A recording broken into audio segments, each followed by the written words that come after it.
Assalamualaikum warahmatullahi wabarakatuh. Shalom dan salam sejahtera bagi kita semua.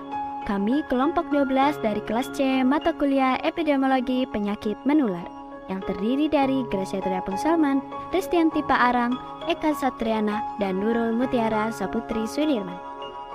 Kami akan menjelaskan mengenai flu burung atau avian influenza yang dimulai dari gambaran epidemiologi, definisi, etiologi, patogenesis, dan pencegahan serta penanggulangan dari flu burung. Yuk kita simak.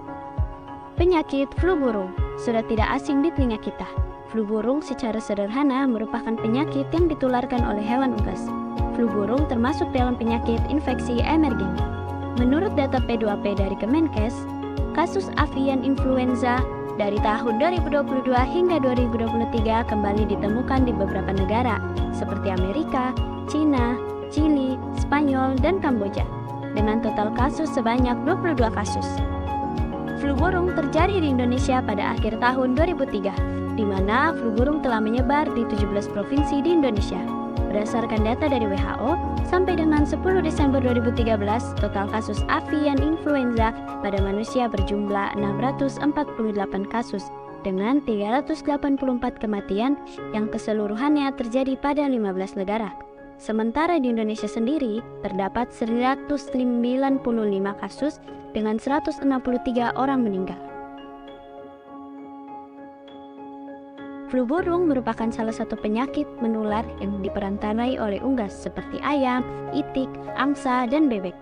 Penyakit ini berpotensi menginfeksi manusia lewat perantara hewan yang terjangkit infeksi virus tersebut.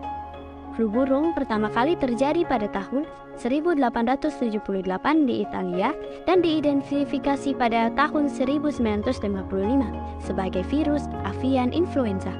Di Asia sendiri telah terjadi 44 kasus infeksi H5N1 pada manusia dan 32 kasus diantaranya menyebabkan kematian. Di Indonesia, flu burung menjadi salah satu peristiwa yang rawan dalam peningkatan dan penyebaran penyakitnya. Pada tahun 2004, terjadi kehebohan massal dengan kasus kematian ayam ternak secara besar-besaran di beberapa provinsi di Indonesia. Lokasi peternakan unggas yang dekat dengan perumahan atau pemukiman mengakibatkan penularan flu burung dapat terjadi dengan sangat cepat.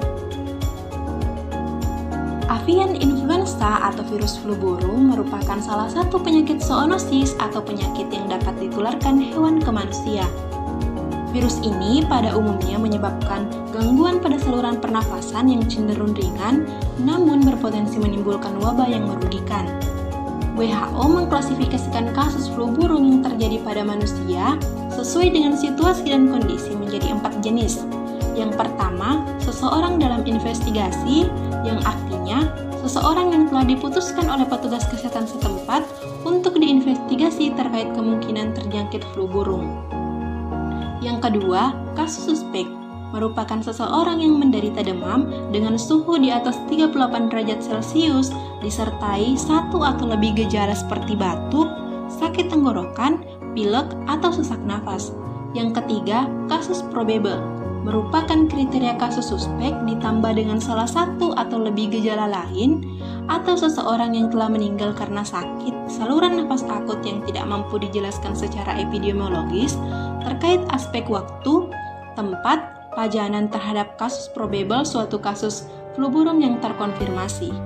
Dan yang keempat yaitu kasus H5N1 terkonfirmasi merupakan kondisi seseorang yang memenuhi kriteria kasus suspek atau kasus probable dan disertai hasil positif yang telah dilakukan dalam suatu laboratorium influenza dengan hasil pemeriksaan H5N1.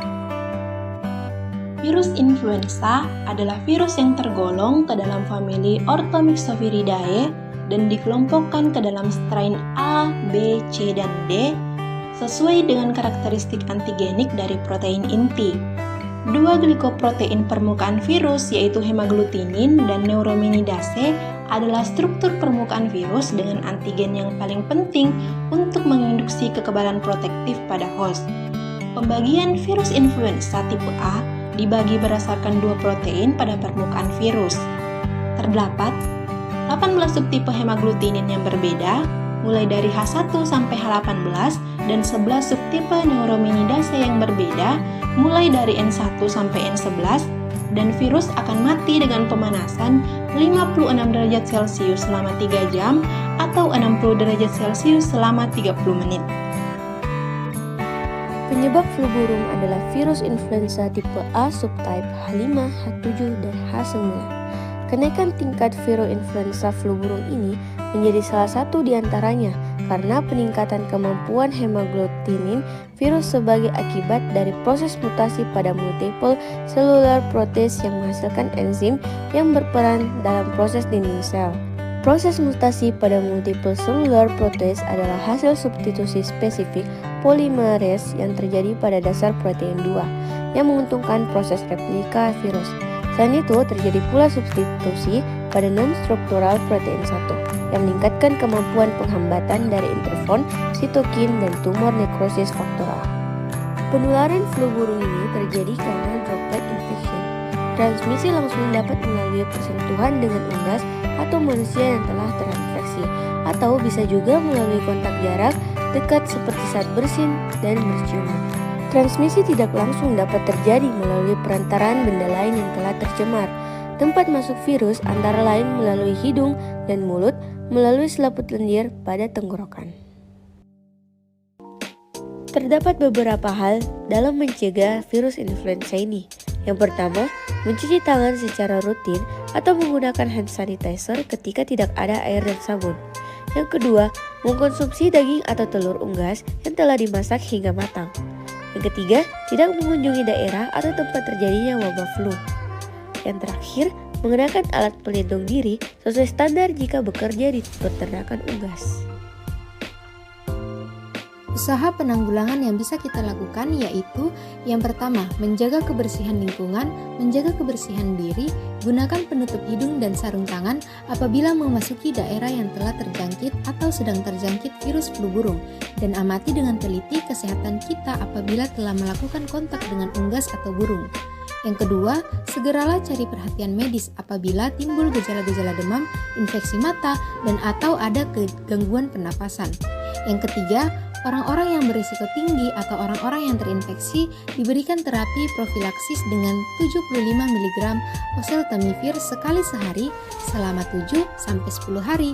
Yang keempat, melakukan vaksinasi secara menyeluruh kepada hewan ternak yang berpotensi menjadi sumber penyakit dan agen penular penyakit flu burung. Kesimpulan yang bisa kita ambil ialah avian influenza adalah penyakit menular yang ditularkan oleh unggas seperti ayam, bebek, angsa, dan itik. Penyakit ini dapat ditularkan ke manusia oleh hewan pembawa yang terinfeksi virus tersebut. Virus ini pada umumnya menyebabkan gangguan pada saluran pernafasan yang cenderung ringan hingga berpotensi menimbulkan wabah yang merugikan, dan berkaitan dengan infeksi akut pada organ pencernaan dan terindikasi visoretropik. Kebijakan pemerintah untuk mencegah penyebaran flu burung adalah memusnahkan dengan membakar semua unggas yang diduga terinfeksi virus tersebut dan memvaksinasi secara menyeluruh unggas yang masih sehat. Demikian pemaparan dari kelompok kami terkait flu burung atau avian influenza. Jangan lupa jaga kebersihan ya teman-teman. Sampai jumpa.